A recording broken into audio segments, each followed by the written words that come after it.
Peace. This is King Noble Black Supremacy. And with this particular video, I want to talk about the Dwayne Wade Son situation. With his son recognizing himself as a transgender or as a female, transitioning into being a female, and him supporting his child's transition into a new identity. This exposes the matrix. This is a glitch in the matrix. The matrix is actually beginning to fall apart when shit like this happens. It's been falling apart for a very long time. But this is showing a serious glitch. For one, it touches on many things, many dynamics. But the first dynamic is the age of consent. I mean, this has to be touched on. If that it's okay for him to consent to a change of sexual identity at 13, of which Dwayne Wade said that he been realized that he was a female at 3 years old. This really dissolves the reality or the illusion around the age of consent. If he's able to consent to a dramatic sexual transformation and transition, then the idea of being able to consent to sex is falling apart. The age of consent is falling apart. This is obvious. It's a complete contradiction. There's no way you can consent to dramatic sexual transformation, but you cannot consent to sex itself. The decision that he would be making to transition sexually would impact the totality of his life as a human being from this one decision, from this period right now. It could be irreversible. So if he can consent to that, there is nothing that he could not consent to. This is a fact. So that's changing. That's dissolving. That's falling apart. That's losing its foundation. He should be able to drive a car. He should be able to drink a beer. He should be able to go to a club. And he should go ahead and be able to engage in sex. Because the act of sex would be less destructive than what's about to happen to his sexuality. Let's be clear on that.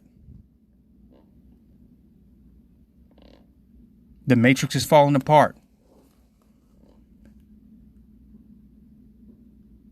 It's not being held up anymore. It's getting very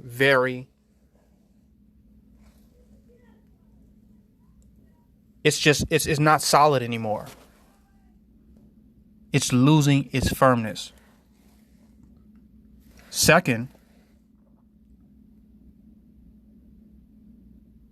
if he's able to really fathom these ideas, it actually makes us start thinking or realizing how much we don't even know about identity. Identity is a social construct, period. How people are, how they're supposed to be. This is all social programming. We don't know a lot about human consciousness. It's proven that.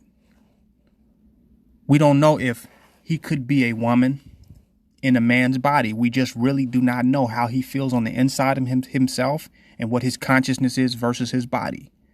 We do not know. We only know how we have perpetuated identity over the last century. We have no evidence or no way to verify or disprove or prove what he is on the inside of himself. So we're now coming up into the reality, to the realization that we don't know anything about consciousness. That consciousness is much deeper than our physical existence. And while we've all operated around a programmed perception of physical reality that is now being challenged by trying to align the physical reality with the inner infinite consciousness of a being.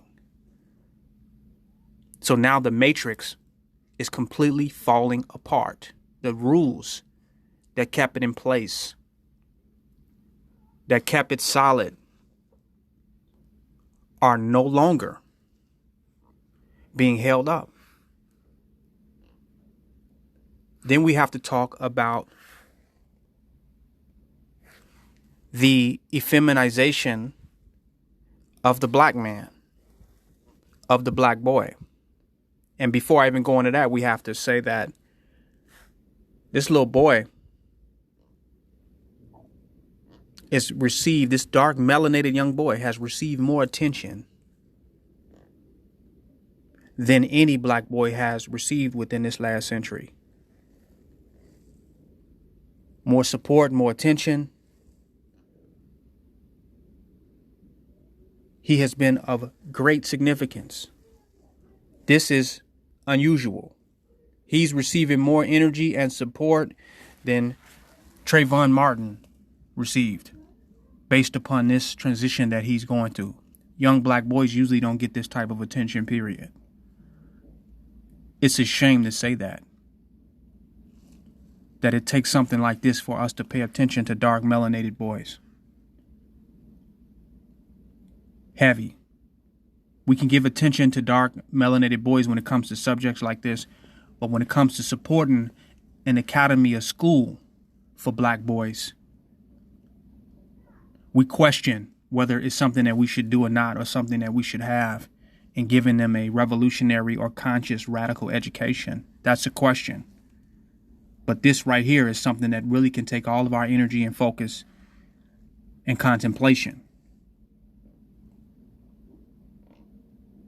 But when we talk about the effeminization of the black man, we also look in this situation of the masculinization of the black man, leading to the effeminization of the black boy, which is really just an imbalance.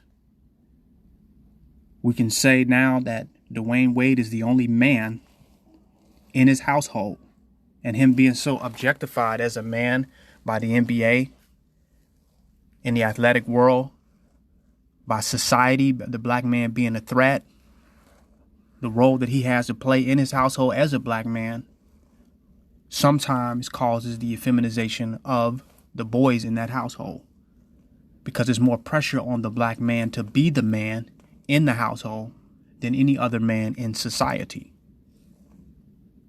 So this could be a product of the over-masculinization of the black man, leading to the effeminization of black boys. That's just something I want to throw in there. That's something I want to throw in there. You got to look at that. No one ever really wants to deal with that. They always look at it as just the black people are being feminized by society, by the media, and etc. But they never look at how our role in society, the pressure of the role in society on the black man, is leading to effeminize other males.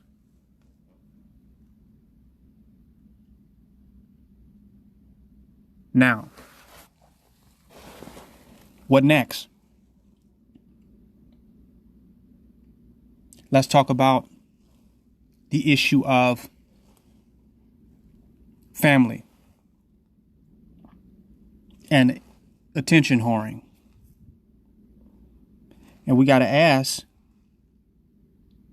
I see some attention whoring when it comes to Dwayne Wade. Because what happens in his family really is his business. It could be kept private. It could be kept personal. It's his own household. It's really none of anybody's business what happens in his household with his child, with his family. That's really his own business of his household and his family. But he has chosen to get the world involved because he wants attention. He wants relevancy. He is an attention whore in my book for even presenting this to the world. How much he support, love, and care about his child, and how he's going to support, love, and care about his child really is his own business.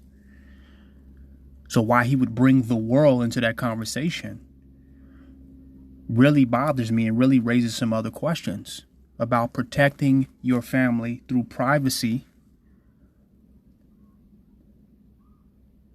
and keeping what's going on within your family inside of your family for the sanctuary and the sacredness of your family. I think he has transgressed in that area. And because he's done that, he's going to make it very difficult for his son to live a transgender life. That the spotlight is going to be on him. This pressure is going to be on him. He's not going to even be able to walk in the streets or go to school or do the average thing that average people do because of how the media is now shedding light on his situation. So I believe that was a bad decision, and that's an attack on family that is being waged, that Dwayne Wade is participating in himself for attention due to social media, due to Instagram, due to these different social media avenues. I had to touch on that. So the matrix of family is falling apart. Family is now being exploited for what attention someone can get or relevance that they can have within social media and within the social world. That's what is obviously happening in this Dwayne Wade situation. So we got to look at that. What else here? So that's three things. The age of consent the myth is being destroyed. I touched on that. I touched on the possible over-masculinization of the black man through the pressure of society leading to the effeminization of black boys. And I've touched on attention whoring now destroying the black family, is destroying the sacredness and the secrecy and privacy of one's own family for attention whoring. I touched on that. Last but not leastly, they said for a long time that people that become transgenders or become sexually confused or bisexual, usually the main cause of that is that they have been molested as a child. This has been said for a very long time. So would it be wrong of us to entertain the possibility that Dwayne Wade's son has been molested in some manner to come to this conclusion about sexual identity as early as 3? Or is that myth being destroyed as well? That sexual identity or sexual confusion has absolutely nothing to do with molestation, and that it is depending on that individual's consciousness that they was born with it as to how they came into the planet that determines their sexual identity or their sexual confusion.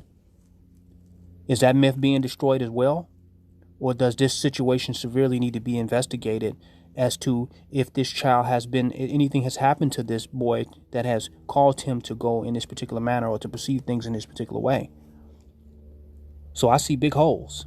I see some myths being destroyed. I see some holes in the matrix.